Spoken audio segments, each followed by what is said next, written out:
এখনই মনে হয়নি আপনার কাছে? এটা কিন্তু আমি বলবো এক ধরনের crime। ছোট বাচ্চা মামুন, আপনার কি মাথা খারাপ? মানে আপনি কোয়েশ্চেন করছেন ভালো কথা ভাই, আপনি এই ধরনের কোয়েশ্চেন করতে হলে না না আপনি কিন্তু রেগে যাচ্ছেন। না, আমি তো আপনার সাথে রাগবই। কিন্তু আমার এরকম কথা ছিল না। আপনি এটা কি বলছেন? চাইল্ড না না আপনি না, আপনাকে আমি ইনভাইট করেছি এই না যে আপনি না, আমি না। কিছু বললে আপনি এভাবে রিঅ্যাক্ট করবেন। না না আপনার এটা কোয়েশ্চেনের তো একটা লিমিট থাকতে না, হবে আর ভাই। আমিও এটা না, এটা আমার জন্য এটা আসলে সম্মানজনক না যে আমি একটা প্রশ্ন করব অথচ আপনি এভাবে রিঅ্যাক্ট করবেন। এটা না, ঠিক না। এই শুভ না না না না, আর এটা হতে পারে না আপু, এটা তো কোনোভাবেই মেনে নেওয়া যায় না। আচ্ছা লালা আপু, আপনি একটু শুনতে হবে আপনাকে আপনাকে তো আমি বলেছি আসতে, তাই না?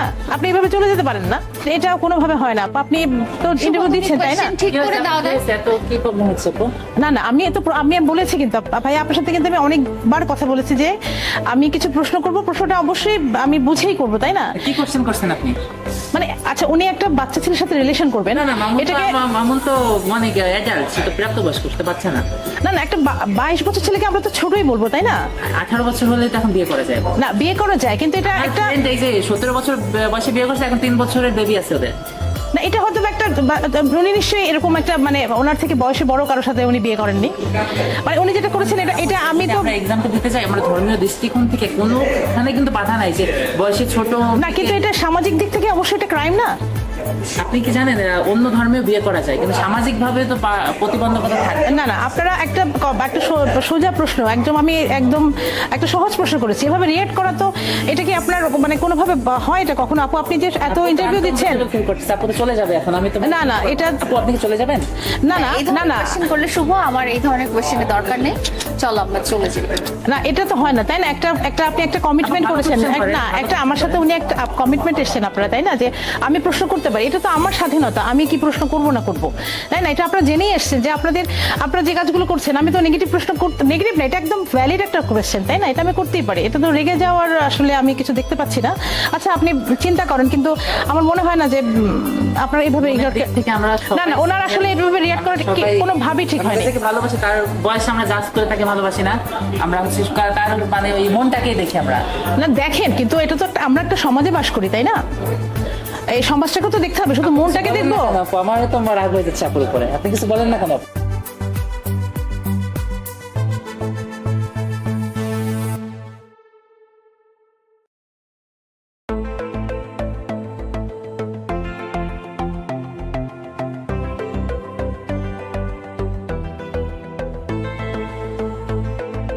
ভিউয়ার্স, আবার আমরা চলে আসলাম লাইলাপুকে নিয়ে। হয়তো বা একটুখানি ভুল বোঝাবুঝি হয়েছিল আমাদের মধ্যে, তো আমরা সেটা ঠিক করে নিয়েছি। আবার শুরু করছি আপনাদের জন্য। আবার লাইলাপু আপনাদের সামনে চলে আসছেন, আমরা আবার কিছুক্ষণ গল্প করবো লাইলাপুর সাথে। আচ্ছা আপু, আপনি তো ডেফিনেটলি আপনার একটা ফ্যামিলি আছে, আত্মীয় স্বজন আছে, পাড়া প্রতিবেশী সবই তো আছে। আপনি যে এরকম উল্টাপাল্টা কাজগুলা করতে থাকেন, যেটা আসলে খুবই সবারই চোখে একটু দৃষ্টিকটু, তাই না? আত্মীয় স্বজন, পাড়া প্রতিবেশী আপনাকে কি কখনোই এগুলো নিয়ে কিছু কি বলে না? মানে আপনাকে কিছু শুনতে হয় না? উল্টা পাল্টা বলতে কি বুঝাচ্ছে? এই যে মামুন রিলেটেডই ধরি আর কি, মানে কোথায় মামুনের সাথে আমার রিলেশনটার ব্যাপারে উল্টা পাল্টা আমি আসলে বলবো না, কারণ রিলেশনশিপটা আমরা দুজনেই অ্যাডাল্ট এবং দুজনেরই ফ্যামিলি জানতো, সো ফ্যামিলি সারাউন্ডিংস জানতো এবং মামুনের সবাই জানতো। তো মামুনের এন্ড থেকে আমি কখনো মানে সাপোর্ট ছাড়া অন্য কিছু পাইনি। আমার ফ্যামিলি থেকে একটু বাধা ছিল, সোসাইটি থেকে বাধা ছিল, বাট মামুনের এন্ড থেকে বা মামুনের ফ্যামিলি থেকে আমি আসলে সবসময় খুব সাপোর্ট পেয়েছিলাম দেখে রিলেশনশিপটা আসলে কন্টিনিউ হয়েছে, না হলে এত দূর আসতো। আর আপনার রুচিটা না আমার বুঝতে পারছি না, আপনার কি করে রুচি হলো যে আপনি হলেন একজন আর্মি ব্যাকগ্রাউন্ড, না? আপনি ধরেন অনেক একটা হাই অফিসিয়াল একটা ফ্যামিলি থেকে বিলং করেন, আমি যতটুকু জানি আপনার বাবা ছিলেন অনেক একটা ভালো আর্মি অফিসার, তাই না? আপনি থেকেছেন ক্যান্টনমেন্টে, ভালো ভালো এরকম পশ এরিয়া, এরকম ভিআইপি এরিয়া থেকে।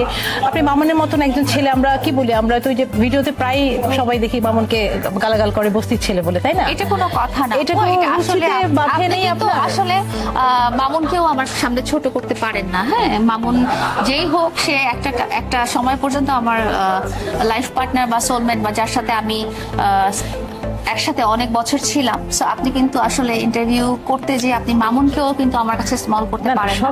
এখানে রুচির কোনো ব্যাপার নেই। আপনি যেহেতু মামুনকে চিনেন না সামনাসামনি, তো আপনি বলতে পারেন না আসলে যে ওই মানুষটা কেমন।